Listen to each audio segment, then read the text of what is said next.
Presidente, uma das consequências mais perniciosas dessa polarização que a gente assiste no país, né, esse ódio permanente, reiterado diariamente, é exatamente essa discussão ideológica de direita e esquerda. Uma discussão atrasada, né? O mundo inteiro já não trava esse tipo de debate desde que as pessoas começaram a fazer a pergunta, né? Vem cá, quando derrubaram o muro de Berlim, os alemães correram para que lado, né? Só a resposta a essa pergunta já deveria encerrar a discussão e encerrou em grande parte do mundo civilizado. Mas temos aqui uma esquerda atrasada, uma direita atrasada, um ex-presidente que reiterava os seus compromissos com a direita, o atual que se orgulha de ser chamado de comunista. Inclusive, e é exatamente sobre isso que eu gostaria de falar, entre outras coisas, nessa pergunta que o senhor abordasse, é essa afirmação do atual presidente da República, no sentido de que não apenas se orgulha de ser chamado de comunista, mas isso qualquer um, todos têm o direito enfim, expressar as suas convicções.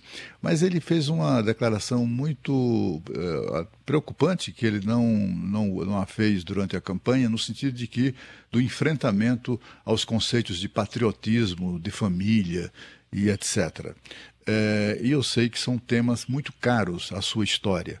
E eu gostaria de saber nisso tudo, nessa confusão toda, e ainda mais com a pesquisa que o Datafolha divulgou neste fim de semana, indicando que 52% dos brasileiros temem que o Brasil, em razão disso tudo, se transforme num país comunista. Eu queria saber exatamente do senhor, com sua história, como eu disse, com seus valores expressados e defendidos durante toda a vida, como é que o senhor se sente em meio a tudo isso? E, aliás, se o Cláudio Berto me permite, complementando a pergunta, presidente, o senhor também acha que a democracia é relativa e os problemas da Venezuela são só uma questão de narrativa? Olha, primeiro eu queria dizer que o presidente Lula salvou a democracia brasileira. Eu não tenho dúvida de que a democracia corria risco, e risco é sério, basta ver aí o 8 de janeiro. A outra, em relação à Venezuela, o que o presidente Lula tem colocado é que nós não devemos entrar em problemas internos de outros países, devemos respeitar a autonomia e a vida de cada país. A Venezuela é um grande país da América Latina e nós temos que ter relações comerciais, até para cobrar o que eles nos devem. Então é importante ter, assim, eu vejo lá Roraima, o quanto ela depende, né? As economias ali têm uma interdependência e uma proximidade grande. Em relação à polarização política, esse é um fenômeno mundial. Se pegar nos Estados Unidos, existe isso, na Europa existe isso, esse é um fenômeno que ocorre. O que nós devemos, e eu concordo com o Cláudio Humberto, de que esse conceito de direita e esquerda está meio superado. Olha os paradoxos. O presidente anterior, o Paulo Guedes, que é de Chicago, né, é de uma escola, teoricamente, de direita. Ele conseguiu fazer em 2020 10% de déficit público primário. Você não paga dívida e gasta 10% a mais do que arrecadou sem pagar dívida. É um fenômeno, nunca houve na história. Você vai dizer, bom, isso é coisa de extrema esquerda. Você vai dizer, mas isso é por causa da pandemia. Ora, a pandemia teve no mundo inteiro. O México teve pandemia e um governo mais à esquerda fez superávit de 0,1%. Esse conceito de direita e esquerda hoje está mais para a questão da Marinha. Eu diria que o que é importante hoje e o comunismo, isso aí não existe, mas nem na China. Então, não tem nenhum risco do Brasil ser comunista, de ter comunismo. Isso é história da carochinha. O que nós precisamos, e acho que esse é o desafio, é, de um lado, ter uma política que alguns dizem que é de direita, que é eficiência econômica, redução de custo do Brasil, reformas, atrair investimento, gerar emprego, necessário em qualquer governo. E, de outro lado, uma rede de proteção social. Não há dúvida que a tecnologia tornou o trabalho humano menos relevante frente ao capital. Então, a concentração de renda é um fenômeno mundial. Quer dizer, quem tem capital vai lá para cima, o rico fica milionário, milionário, bilionário, e você vai ter empregos com menor salário, com mais dificuldade. Então o mundo se preocupa com rede de proteção social. É o que nós estamos trabalhando, que o presidente Lula está fazendo.